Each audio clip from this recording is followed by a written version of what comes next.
ఈ సంతోష్ అనే doctor cancer specialist ఒక పట్టణం నుంచి ఇంకొక పట్టణానికి డాక్టర్స్ కాన్ఫరెన్స్ కి వెళ్తున్నాడు. పైలట్ చెప్పాడు ఫ్లైట్ సమస్యలు గుండా వెళ్తుంది కాబట్టి దగ్గరలో ఉన్నటువంటి విమానాశ్రయంలో ఫ్లైట్ దించేస్తున్నాను, ఫ్లైట్ కూలిపోయే ఛాన్సెస్ ఉన్నాయని చెప్పేసి అర్ధంతరంగా దగ్గరలో ఉన్న సిటీలో ఫ్లైట్ ల్యాండ్ చేసేసాడు. ఈ సంతోష్ అనే డాక్టర్ దేవుడు అంటే పెద్ద నమ్మకం లేదు. విమానాశ్రయానికి వచ్చిన తర్వాత తను వెళ్లాల్సిన పట్టణానికి ఫ్లైట్లు లేవు, కానీ ఖచ్చితంగా కాన్ఫరెన్స్ కి వెళ్ళాలి. ఏం చేశాడో తెలుసా? రెంట్కి ఒక కారు తీసుకున్నాడు, తనే డ్రైవింగ్ చేసుకుంటూ వెళ్ళిపోతా ఉన్నాడు. భయంకరమైన వర్షం, ఆ వర్షంలో దారి తప్పిపోయాడు. చీకటి పడిపోయింది. ఒక పల్లెటూరు వచ్చింది, ఒక ఇంట్లో దీపం ఉంది. కారు ఆపాడు. వెళ్ళమ్మా అని పిలిస్తే ఆ ఇల్లాలు బయటకు వచ్చింది. ఏంటండి, నేను దారి తప్పిపోయానమ్మా, బాగా ఆకలిగా ఉంది, కనీసం కొంచెం టీ అన్నా ఇస్తే కాస్త ఆకలి తగ్గిద్దమ్మా, కూర్చోమంది. అయ్యా మీరు టీ తాగుతూ ఉండండి, నేను ప్రార్థన చేయాలి. దేనికి?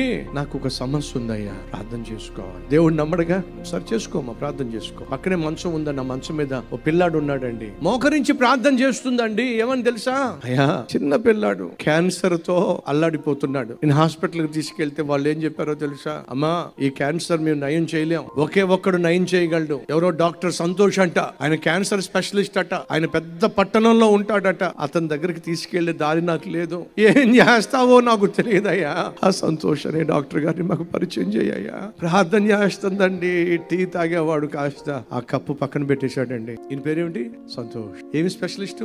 Cancer specialist. ఆ ప్రార్థన అయిపోయిన తర్వాత రెండు చేతులు జోడించి, నాకు స్వతహాగా దేవుడు అంటే నమ్మకం లేదమ్మా, కానీ నువ్వు సేవిస్తున్న దేవుడు మాత్రం సామాన్యుడు కాదమ్మా, నీ ప్రార్థన ఆలకించే దేవుడు ఉన్నాడని, ఆ దేవుడు నువ్వు సేవించే దేవుడు అని ఈ రోజు నీ ప్రార్థన ద్వారా నాకు తెలిసిందమ్మా. ఆకాశంలో వర్షం కురిపించాడు, నన్ను కారెక్కించాడు, దారి తప్పించాడు, తిన్నగా ఇంటికి తీసుకొచ్చేశాడు. ఈ దేవుడు సామాన్యుడు కాదమ్మా. మన ప్రార్థన దేవుడు వింటాడు. ఎందుకని? ఆయన చెవులుండి వినగలిగిన వాడు, కళ్ళుండి చూడగలిగిన వాడు, నోరుండి మాట్లాడగలిగిన వాడు, మనసుండి అర్థం చేసుకోగలిగిన వాడు నీ ప్రార్థన వినే శ్రేష్టమైన జవాబు ఇవ్వగల